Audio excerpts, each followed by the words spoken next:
Two my channel Arijit study IQ. তো friends, আজকে report রাইটিংয়ে নতুন একটা টপিক নিয়ে তোমাদের সামনে হাজির হয়েছি। খুবই ইম্পর্ট্যান্ট একটা টপিক, ড্রাফট আর report on new education policy of India. এবং তোমরা যারা চ্যানেলে নতুন তারা অবশ্যই এই অরিজিৎ স্টাডি আইকিউ চ্যানেলটিকে সাবস্ক্রাইব করে বেল আইকন প্রেস করে দাও। এর ফলে যখনই আমি কোনো ভিডিও আপলোড করব তার নোটিফিকেশান তোমরা অটোমেটিক্যালি পেয়ে যাবে। তো ফ্রেন্ডস, তোমরা যারা এখনও আমার হোয়াটসঅ্যাপ গ্রুপ এবং ফেসবুক গ্রুপের সাথে যুক্ত হওনি তারা অবশ্যই গিয়ে ডেসক্রিপশান বক্সটা চেক করে নিও, সেখানে কিন্তু তার লিঙ্ক পেয়ে যাবে, সেখান থেকে তোমরা যুক্ত হয়ে যেতে পারো। এবং তোমরা যারা চ্যানেলে নতুন তারা অবশ্যই গিয়ে প্লেলিস্ট চেক করে নিও, সেখানে কিন্তু আরও অনেক রিপোর্ট রাইটিংয়ের টপিক ছাড়া আছে, সেগুলো তোমরা দেখে নোটস বানিয়ে নিতে পারো, যেগুলো পিএসসির যে কোনো মেন্সের এক্সামে কিন্তু ইউজফুল। তো চলো, আজকে নতুন একটা টপিক নিয়ে তোমাদের সামনে হাজির হয়েছি। দেখো, ফার্স্টে কিন্তু একটা টপিক, তার কিন্তু একটা হেডিং দিতে হবে। দেখো কি সম্বন্ধে বলা হয়েছে, new education policy of India, এটা কিন্তু হেডিং। তারপরে দেখো বাই আ স্পেশাল করসপন্ডেন্ট, কথাটা কিন্তু তোমাদের লিখতে হবে। দেখো যেভাবে লিখেছি বারবার দেখো একই কথাই তোমাদের বলে আসছি। দেখো যে হেডিংটা আমি এখানে লিখেছি new education policy of India, এখানে নিউ এর এনটাকে বড় করেছি, এডুকেশনের ইটাকে বড় করেছি, পলিসির পিটাকে বড় করেছি, ইন্ডিয়ার আইটাকে কিন্তু বড় করেছি। তারপরে দেখো বাই আ স্পেশাল করসপন্ডেন্ট কথাটা কিন্তু লিখেছি, ঠিক আছে। তারপরে দেখো ডেট অ্যান্ড প্লেসটা কিন্তু তোমাদের লিখতে হবে। পরীক্ষার সময় যে ডেট তোমাদের বলে দেবে সেই ডেটটাই তোমরা লিখতে পারো, অথবা তোমরা যে ডেটে পরীক্ষা দিচ্ছ সেই ডেটেই কিন্তু তোমরা লিখতে পারো, ঠিক আছে। এটা কিন্তু কোনো ম্যাটার নয়। এখানে নভ কথাটা আমি নভেম্বর ফুলও লিখতে পারতাম, ছোটো করেও তোমরা লিখতে পারো। তো চলো স্টার্ট করছি আমি। দেখো ফ্রেন্ডস, একটা কথাই তোমাদের বলে নিই, যে সমস্ত ইনফরমেশানগুলো কিন্তু আমি ইন্টারনেট থেকে পেয়েছি এবং কিছু পেপার পড়ে আমি পেয়েছি, কারণ আমাকে তো ইনফরমেশানগুলো জানতেই হবে। না জানলে আমি কি করে বুঝবো যে নতুন এডুকেশান পলিসিটা কীরকম, ঠিক আছে। কোনো কপি পেস্ট ভিডিও নয়, আমাকে বিভিন্ন ইনফরমেশান গ্যাদার করে লিখতে হয়েছে। তো বিভিন্ন জায়গা কিন্তু তোমরা কোইনসাইডের পেয়েও যেতে পারো, তা বলে এই নয় যে ভিডিওটা কপি পেস্ট ভিডিও। একদম পারফেক্ট ওয়েতে আমি লিখেছি, ইন্টারনেট থেকে অনেক ইনফরমেশান আমাকে গ্যাদার করতে হয়েছে। তো চলো শুরু করা যাক। After a gap of 34 years, replacing the National Policy on Education NPE 1986, second NEP, modified slightly in 1992, the New Education Policy of India NEP 2020 was approved by the Union Cabinet on Wednesday, July 29, 2020 with a proposal of expenditure of 6% of GDP. তাহলে কি বলেছে দেখো, after a gap of 34 years, প্রায় 34 বছর গ্যাপের পর, replacing the national policy on education, দেখো আগে ছিল কি national policy of education NPE ছিল, ঠিক আছে। দেখো ফার্স্ট এডুকেশান পলিসি কিন্তু হয়েছিল 1968-এ প্রথম। তারপরে দেখো 42nd অ্যামেন্ডমেন্ট অ্যাক্ট 1976-এ যেটা হয়েছিল, সেখানে কিন্তু এডুকেশানটাকে কনকারেন্ট লিস্টের মধ্যে কিন্তু ফেলা হয়েছিল। ইউনিয়ন প্লাস হচ্ছে তোমার স্টেট লিস্টের মিক্সিংকে বলা হচ্ছে কনকারেন্ট লিস্ট, তার মধ্যে কিন্তু ফেলা হয়েছিল। তারপর দেখো সেকেন্ড NEP যেটা, ঠিক আছে, নিউ এডুকেশান পলিসি, এটা 1986-এ মডিফাইড স্লাইটলি মডিফাইড হয়েছিল। ইন 1992-তে কিন্তু স্লাইটলি মডিফাইড হয়েছিল। তারপরে কি দেখো, the new education policy of India NEP 2020 was approved by the Union Cabinet on Wednesday, July 29, 2020. দেখো তোমরা এইভাবে লিখতে পারো, অন 20 জুলাই 2020 এইভাবে লিখতে পারো। তো কি বলেছে, 29শে জুলাই 2020 এটা ইউনিয়ন ক্যাবিনেটের দ্বারা অ্যাপ্রুভড হয়েছিল। এই যে কি অ্যাপ্রুভড হয়েছিল, the new education policy of India 2020। ঠিক আছে, তারপর দেখো with a proposal of expenditure of 6% of GDP.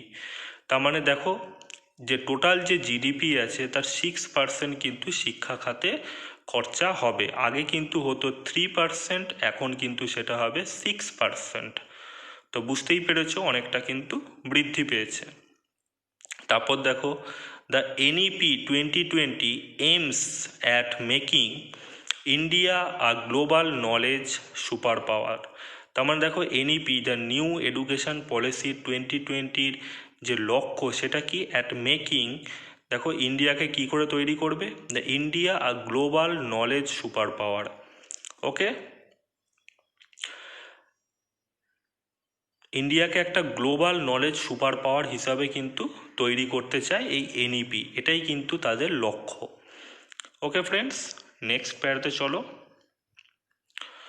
দেখো আগে কীরকম স্ট্রাকচার ছিল, এখন কীরকম স্ট্রাকচার হয়েছে, জাস্ট এইটা কিন্তু আমি তুলে ধরেছি। এগুলো বিভিন্ন ইন্টারনেট থেকেও কিন্তু তোমরা পেয়ে যেতে পারো, কিন্তু সত্যি কথা বলতে কি প্রচুর বড় দেওয়া আছে, সেখান থেকে সামারাইজ করতে হয়েছে, অনেক কষ্ট করেই তোমাদের জন্য কিন্তু সামারাইজ করতে হয়েছে। আমাকেও কিন্তু জিনিসটা বুঝতে হয়েছে যে জিনিসটা কি। The NEP has proposed to change the academic structure of school from 10+2 schooling format to 5+3+3+4 years format. তার মানে কি, দেখো এই যে নতুন যে এডুকেশন পলিসিটা রয়েছে সেটা কি প্রপোজ করেছে, হ্যাজ প্রপোজড মানে হচ্ছে প্রেজেন্ট পারফেক্ট টেন্সে কিন্তু লেখা হয়েছে, মানে কিছুদিন আগে ঘটনাটা ঘটেছে, কয়েক মাস আগে ঘটনাটা ঘটেছে, তাই এখনও কিন্তু এটা কিন্তু ইমপ্লিমেন্ট হয়নি, তাই কিন্তু হ্যাজ প্রপোজড কথাটা লিখেছি।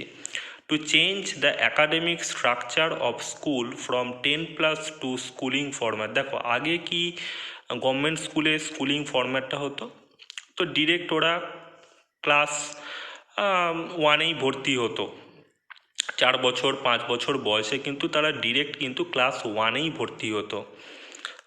প্রাইভেট স্কুলগুলোর কথা আসছি না, এটা হচ্ছে গভর্নমেন্ট স্কুলের কথা বলছি।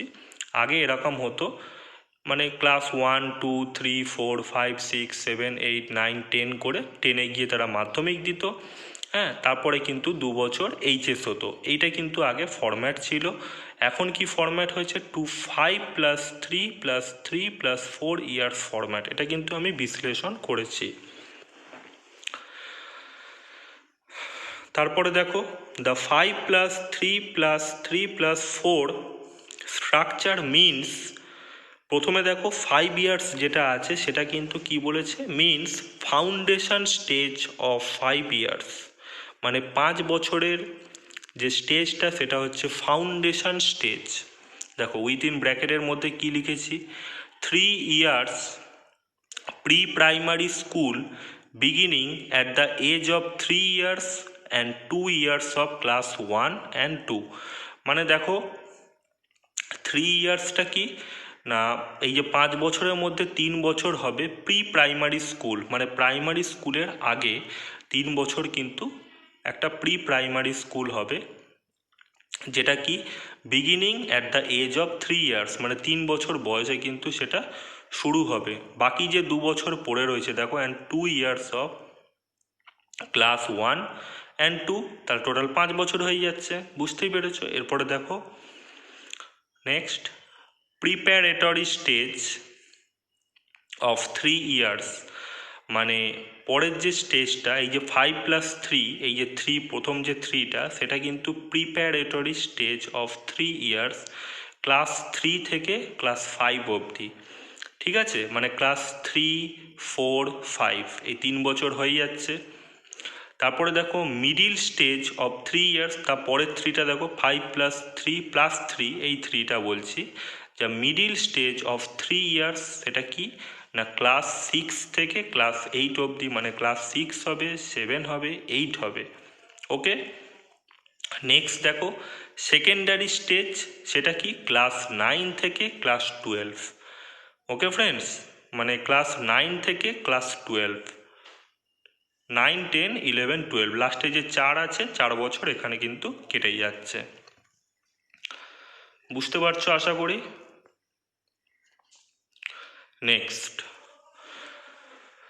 the NEP will allow students to choose their subjects from any of the streams of arts, science and commerce at class 9 instead of class 11 to eliminate the rigid separations among the streams। দেখো আগে কি থাকতো, arts হতো, মানে class 11-এ উঠে কাউকে arts choice করতে হতো, কাউকে সায়েন্স চয়েস করতে হতো, কাউকে কমার্স চয়েস করতে হতো। এখন কিন্তু সেটা থাকছে না। এনইপি এখন কিন্তু স্টুডেন্টদের সাবজেক্ট চুজ করার জন্য কিন্তু অ্যালাউ করছে, যে কোনো সাবজেক্ট কিন্তু চুজ করতে পারে। ধরো কেউ হয়তো ম্যাথ নিল, সে কিন্তু হিস্ট্রি নিতে পারবে, মানে নিজেদের মতন সাবজেক্ট তারা কিন্তু চুজ করে নিতে পারবে। সেটা কি ক্লাস 9-এই কিন্তু তারা চুজ করে নিতে পারবে, two eliminate the rigid সেপারেশনস among the streams. ঠিক আছে, স্ট্রিমসের মধ্যে কোনো রিজিড সেপারেশন কিন্তু আর থাকবে না। তারপর দেখো class 10 and 12 board examination is to be made easier because all students will be allowed to appear the board exam twice a year instead of once for securing better results। তারপরে দেখো class 10 এবং 12-এর যে board examination সেটা কিন্তু অনেক easy হয়ে যাবে,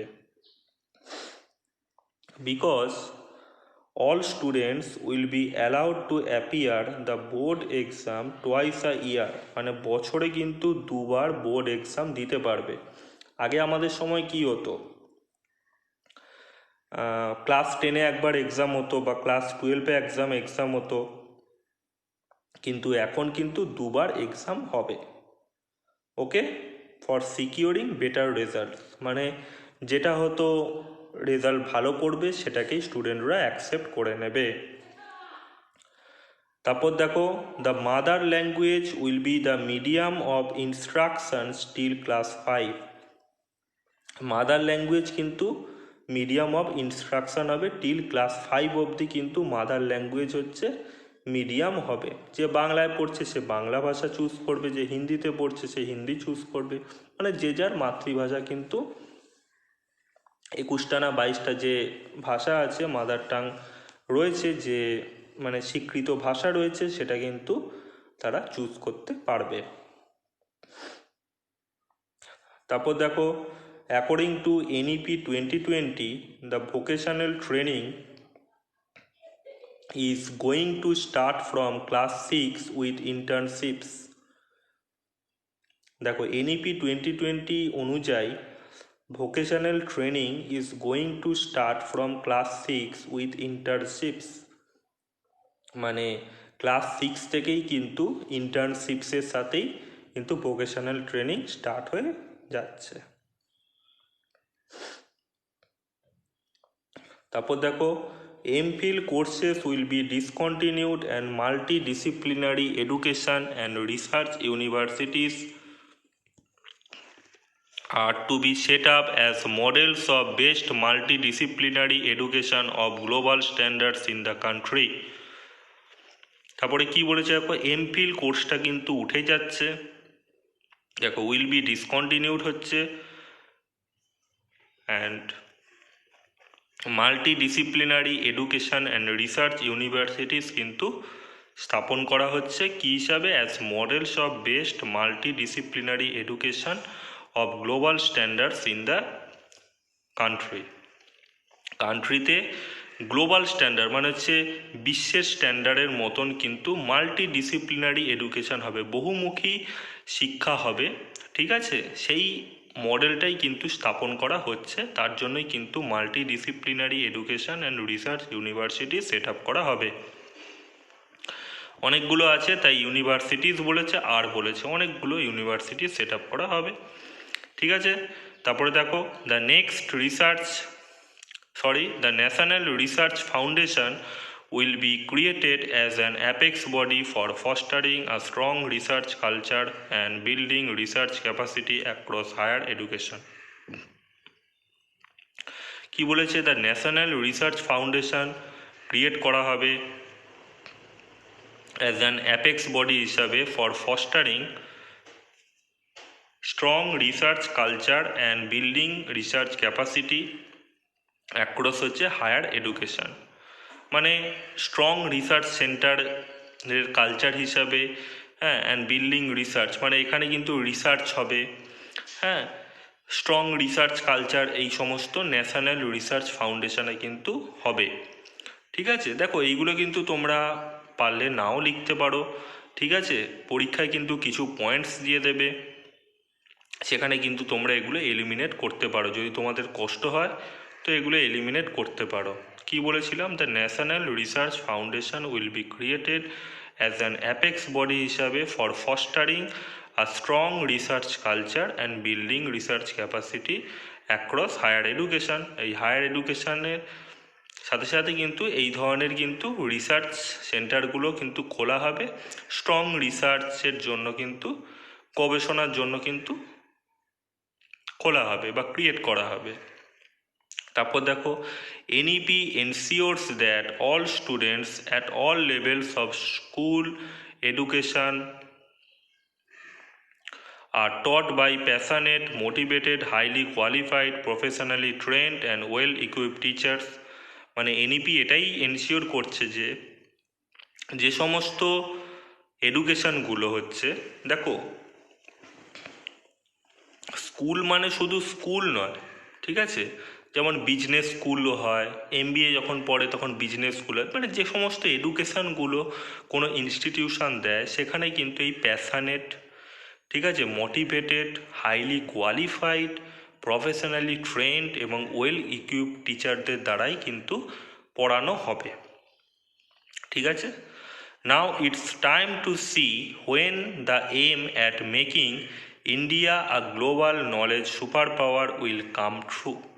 এখন এটাই দেখার যে এই যে লক্ষ্য, মানে এনইপির যে এই লক্ষ্য, making India a global knowledge super power, এইটা কবে সত্যি হয়, এটাই কিন্তু এখন দেখার। আমি একটা নিজের মতন একটা লিখলাম শেষে, সূচনা মানে এন্ডিংটা যাতে সুন্দর হয়। তো আশা করি ফ্রেন্ডস ভিডিওটা খুব ভালো লেগেছে। ভালো লেগে থাকলে অবশ্যই লাইক করো, শেয়ার করো, সাবস্ক্রাইব করো চ্যানেলকে এবং বন্ধুদের সাথে বেশি বেশি করে শেয়ার করো। আমার ফেসবুক পেজ এবং হোয়াটসঅ্যাপ গ্রুপের সাথে যুক্ত হতে গেলে ডেসক্রিপশন বক্সটাকে কিন্তু তোমরা একবার দেখে নিও। তো ফ্রেন্ডস দেখা হচ্ছে নেক্সট ভিডিওতে।